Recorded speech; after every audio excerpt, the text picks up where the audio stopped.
Ang lalaking tumakas ng kulungan para magpabunot ng ipin, tapos bumalik din. Oo, totoong story to.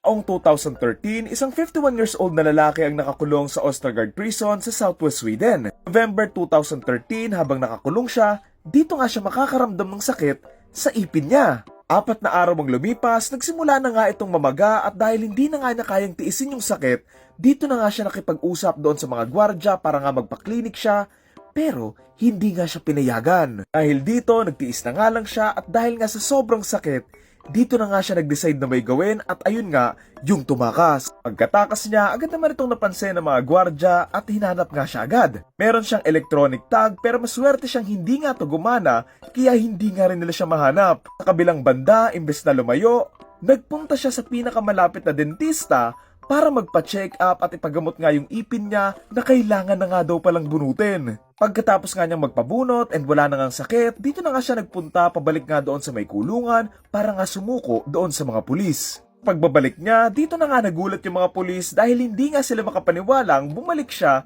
since nakatakas naman na siya eh. Pwede na siyang sumakay ng mga bangka, magpakalayo-layo or magtago somewhere, pero siya, bumalik siya sa kulungan willingly para ituloy nga yung pagkakakulong niya. Dahil sa ginawa niya, nadagdagan ng 1 araw yung pagkakakulong sa kanya pero feeling ko naman worth it yan para sa kanya kasi nga wala nang sakit yung ipin niya.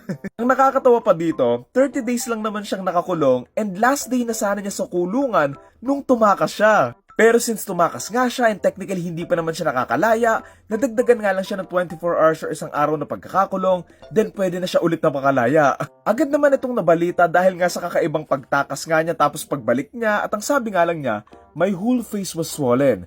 I just couldn't stand it anymore. Tinanong din naman din siya kung masaya nga ba siya doon sa ginawa niya kahit nakulong pa nga siya ng 1 araw at ang sabi nga lang niya, okay lang naman daw kasi at least wala na yung sakit ng ipin nga niya. Pabiro pa nga niyang sinabi, now, I only have to pay the dentist bill. Sa mga nagagalit doon sa gwardya na nagsasabing bakit hindi na nga lang siya pinayagan magpa-check up, siguro ang iniisip ko, feeling ko ang nangyari, iniintay na nga lang nilang siyang makalaya since kinabukasan, makakalaya naman na talaga siya. And siguro considering kung ano yung itsura ng mga kulungan sa Sweden, kahit ako, mapapabalik ako dyan eh. Mas maganda pa to sa mga typical na bahay sa Pilipinas eh. Kung sa Pilipinas siya nakakulong tapos nakataka siya, for sure hindi na babalik yan. Nag-ala Michael Scofield para lang magpabunot eh. So kayo ba, willing ba kayong tumakas sa kulungan para magpabunot?